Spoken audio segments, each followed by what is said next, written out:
Shalom bien-aimés, bonjour à tous et à toutes. Je dis merci à Dieu pour vos vies et je lui rends toute la gloire pour ce message qu'il souhaite délivrer à travers son serviteur que je suis. Et aujourd'hui, le thème du message est en relation avec les noces de Cana. Le Seigneur m'a fait grâce de pouvoir cerner une toute petite révélation qu'il y avait dans les noces de Cana et comment cette révélation pourrait être adaptée à nos couples d'aujourd'hui.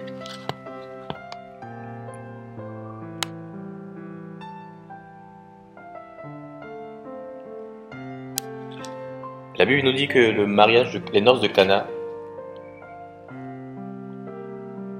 ont été un des lieux où Jésus a effectué son premier miracle. Et je souhaiterais pour qu'on puisse continuer, qu'on prenne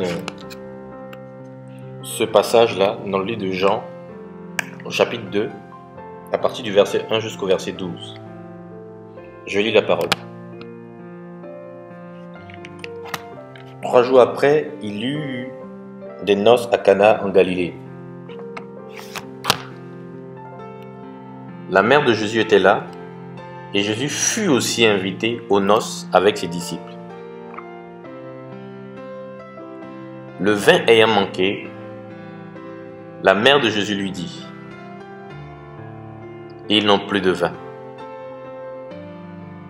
Jésus lui répondit: « Femme, qu'y a-t-il entre moi et toi? Mon heure n'est pas encore venue. » Sa mère dit au serviteur: « Faites ce qu'il vous dira. » Or il y avait là 6 vases de pierre, destinés aux purifications des Juifs, et contenant chacun 2 ou 3 mesures. Jésus leur dit: « Remplissez d'eau ces vases. » Et il les remplit jusqu'à bord. «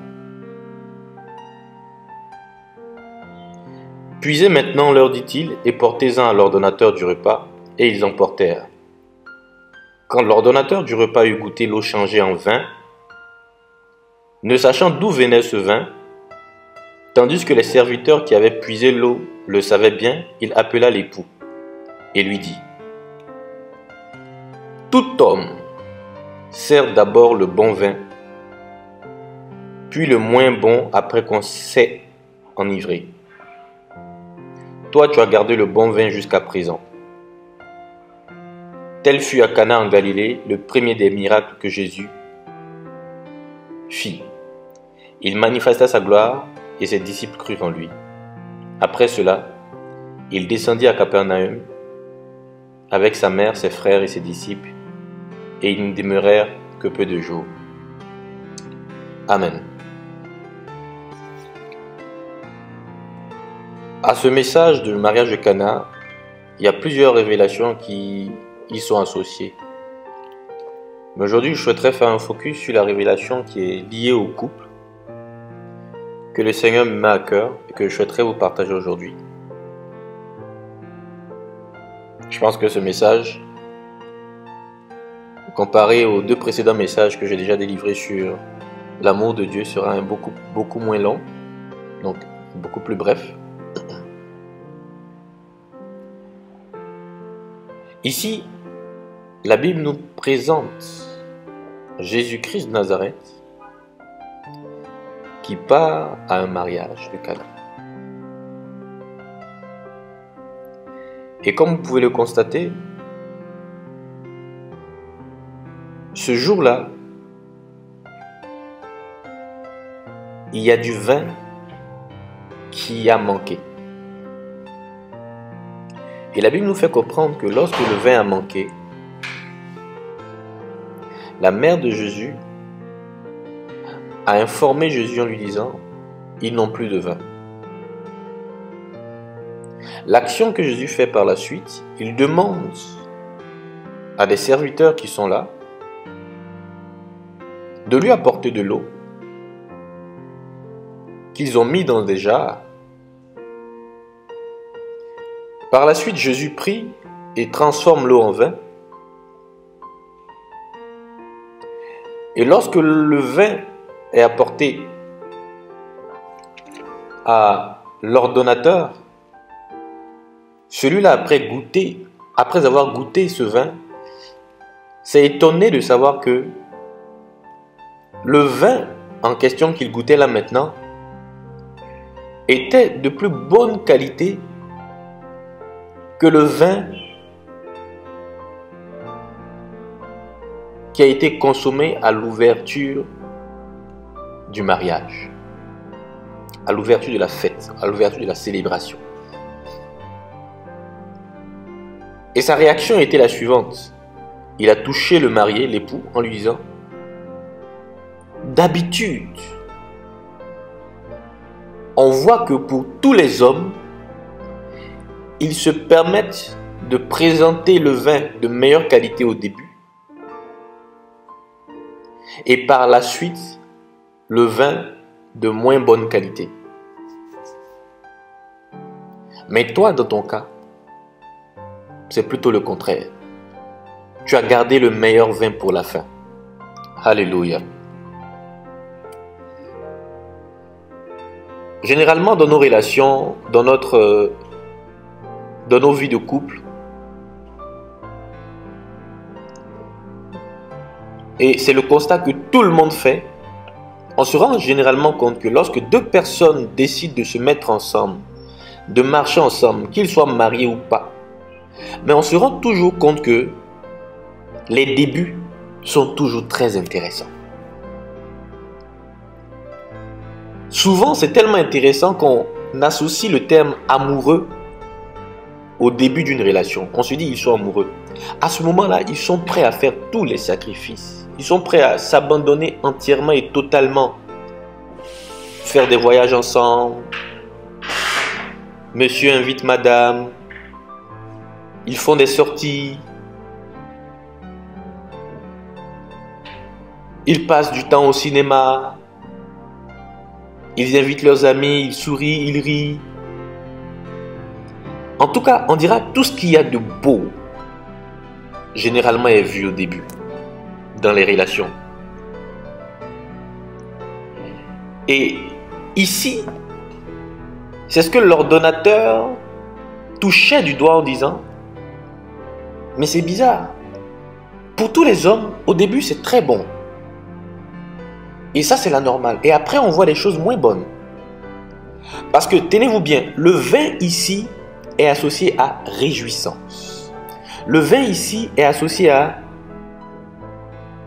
nous sommes en plein dans la fête.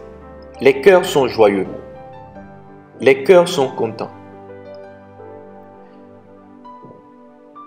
Et quand il n'y a plus de vin, nous arrivons à un stade où il y a maintenant de l'eau. Et l'eau symbolise ici, et comme nous l'avons généralement appris à l'école, on nous dit que l'eau est incolore, inodore et n'a pas de goût. Vu que l'eau n'a pas de saveur, ça veut dire que lorsque le vin finit et qu'on arrive au stade où il y a de l'eau, c'est là qu'on a la monotonie. Il n'y a plus de saveur dans le couple. On s'ennuie, tout est monotone, on ne fait plus de sorties. Parce que c'est comme si tout est toujours programmé pour qu'on arrive à ce stade. Le stade où il n'y a plus de vin. Sachez une chose, vous voyez un couple 3 ans plus tard, ce n'est plus avec le même tonus. Ce n'est plus... Vous sentez que les choses du début ont changé. C'est normal. Ils n'ont plus de vin. Le vin est fini. Maintenant, c'est de l'eau. Et généralement, on pourrait se retrouver en train d'aller chercher d'autres vins et ne pas vraiment utiliser l'eau qui est là. Parce qu'on ne saura pas réellement quoi en faire. Donc, comme je le disais, on rentre dans une monotonie, tout est fade, on ne part plus au cinéma, on ne voyage plus, on en passe moins de temps ensemble, on passe tout le temps dehors avec les amis, plus réellement beaucoup de choses à partager avec madame ou avec monsieur. Sachez une chose, ça c'est ce qui est normal. Et c'est ce qui arrivera en fait à tous les couples. À moins que vous ayez un invité. Et cet invité-là, c'est Jésus-Christ de Nazareth. La Bible dit que lorsque Jésus a été invité, il s'est aperçu à un moment qu'il n'y avait plus de vin. Jésus n'était pas le maître de cérémonie. Jésus n'était pas l'ordonnateur. Jésus était juste invité des mariés. Jésus était juste l'invité du couple. Je veux donner un message à quelqu'un aujourd'hui. Si tu es dans une relation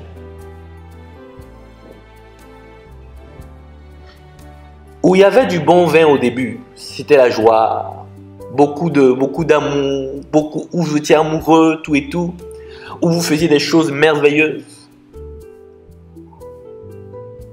et qu'aujourd'hui vous êtes au stade où il n'y a plus de vin, c'est-à-dire c'est de la monotonie, où pratiquement vous forcez même pour rester ensemble, où vous sachez une chose, le secret serait d'inviter réellement Jésus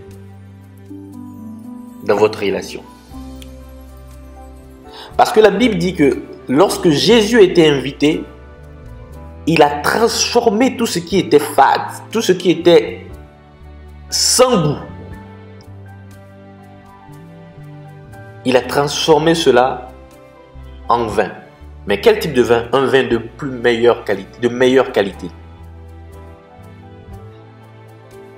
Et lorsque Jésus-Christ de Nazareth, qui sera invité dans votre relation, transformera l'eau en vin, sachez une chose. L'état de votre joie surplantera la joie du début. L'état de votre joie supplantera la joie que vous avez ressentie lorsque vous vous êtes rencontrés pour la première fois. Vous ferez des choses beaucoup plus grandes, des choses beaucoup plus, on va dire quoi, des choses meilleures, des choses beaucoup plus valorisantes, des choses qui réjouiront beaucoup plus votre cœur, de sorte à ce que toutes les personnes autour de vous rendront témoignage de ce que nous sommes surpris de savoir que vous vous aimez encore plus que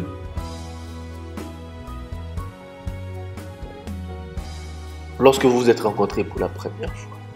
Nous sentons que votre amour l'un pour l'autre n'a pas baissé, mais il a doublé, il a triplé. Frère, sœur, laisse-moi te dire, il suffirait juste d'associer Jésus, de l'inviter. Je dis, il n'est pas le maître de cérémonie, non. Il était juste comme un invité simple. Il n'avait aucun rôle réel. Mais lorsque vous l'invitez, vous dites, Jésus, nous souhaitons que tu prennes part à notre relation. Regarde, Seigneur, les choses ne vont plus comme avant. Seigneur, ça fait 10 ans que je suis avec elle, ça fait 4 ans que je suis avec elle, ça fait 2 mois et je sens qu'il y a quelque chose qui ne va pas. La joie du début a disparu, Seigneur. Je ne sens plus d'effort dans le couple. Je ne sens plus ceci, je ne sens plus cela. Tant d'arguments qu'on pourrait évoquer. Mais sachez une chose, quand vous invitez Jésus-Christ de Nazareth, il est celui-là qui a la capacité de faire ce que nous ne pouvons pas faire. Il a la capacité de transformer l'eau en vin. Et la bonne nouvelle, la Bible dit que cette transformation de l'eau en vin faisait partie des premiers miracles de Jésus. Ça veut dire que ce n'est même pas compliqué pour qu'il puisse faire ce genre de choses. S'il fallait qu'il atteigne un certain niveau on va dire comme ça, de compétence avant de faire certains miracles, on dit ça faisait partie de ses premiers miracles. Croyons en lui, invitons-le, et je crois fortement qu'il accomplira des choses dans nos couples. Au nom de Jésus-Christ de Nazareth, j'ai prié. Amen.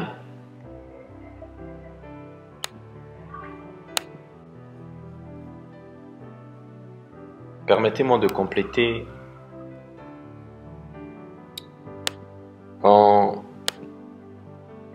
précisant ce qu'on entend par inviter Jésus. Inviter Jésus, c'est d'abord reconnaître profondément dans son cœur que, quelles que soient toutes les techniques humaines qui seront mises en œuvre pour chercher à résoudre une solution par soi-même,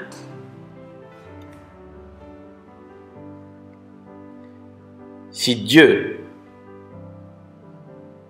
ne s'y associe pas, on pourrait avoir comme un résultat temporaire, mais on finira toujours par retomber dans de l'eau.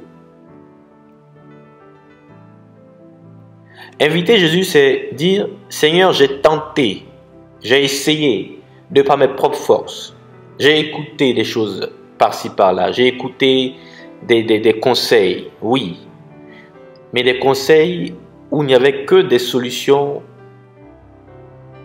humaines, où on m'a dit, ah, tu veux conserver ton mari, il faut fermer l'œil sur certaines choses. Tu veux conserver ta femme, il faut fermer l'œil sur certaines choses.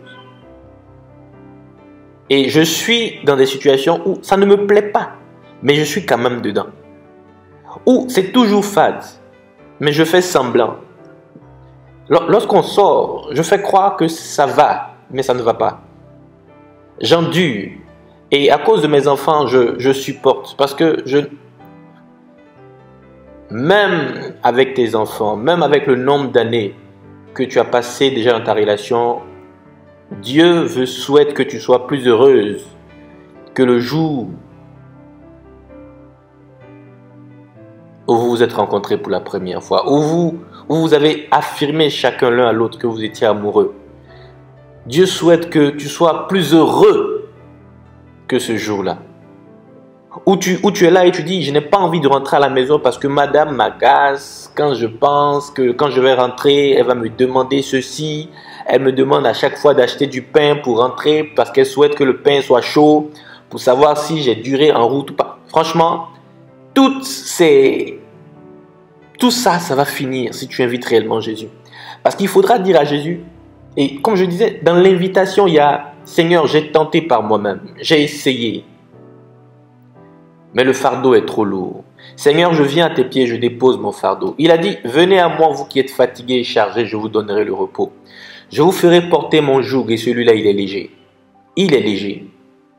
Inviter Jésus, c'est dire, « Seigneur, prends une entière place dans ma vie, dans la vie de madame et dans notre relation.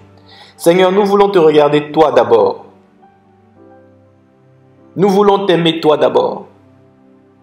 Et nous souhaitons que tu puisses manifester toute ta gloire, toute ta puissance dans notre relation.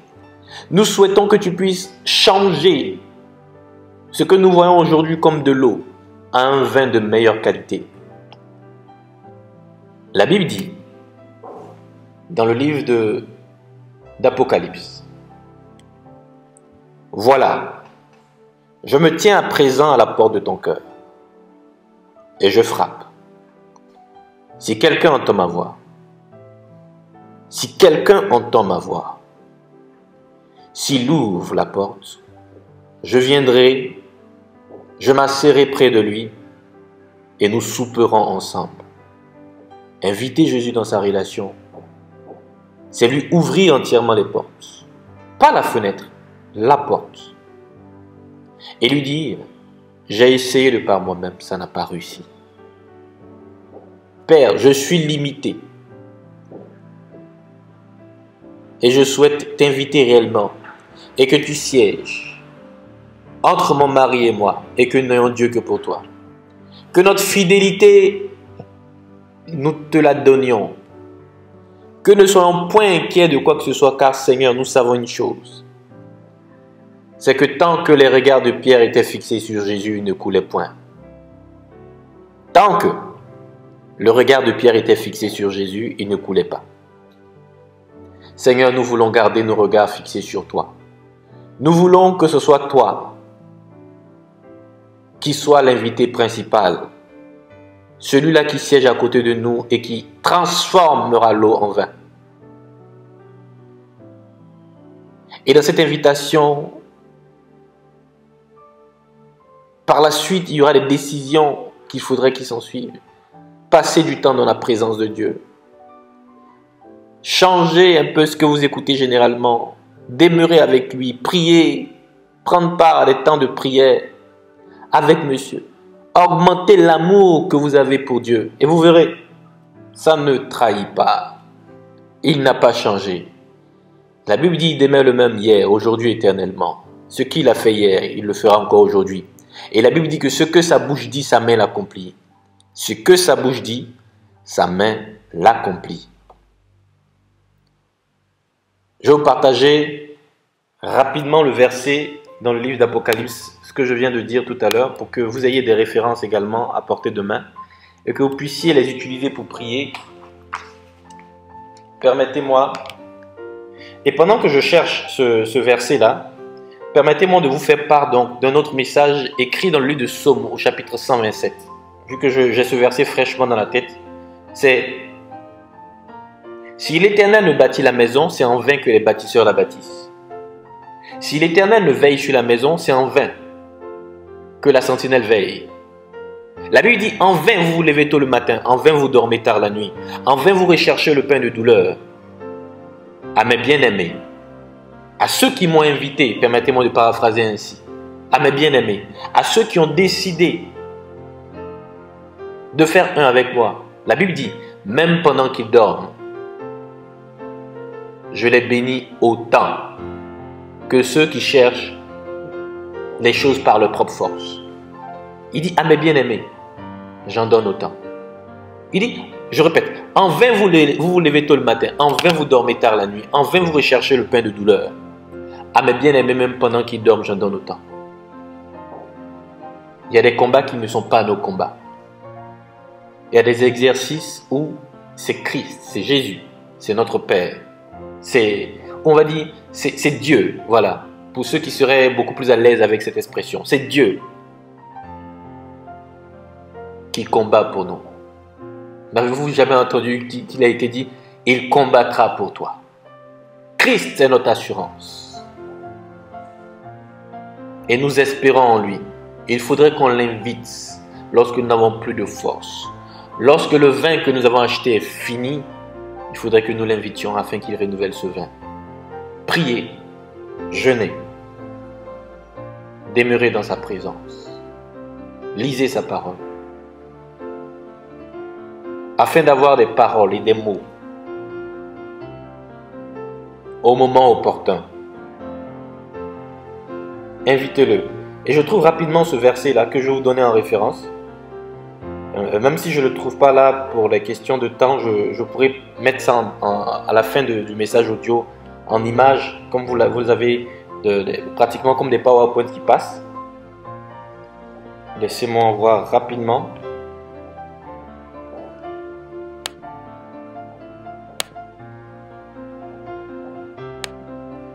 Voilà. Donc c'est le livre d'Apocalypse 3 au verset 20. La Bible dit, « Voici, je me tiens à la porte et je frappe. Si quelqu'un entend ma voix et ouvre la porte, j'entrerai chez lui, je souperai avec lui et lui avec moi. » Paix et joie et que Dieu vous bénisse. Amen.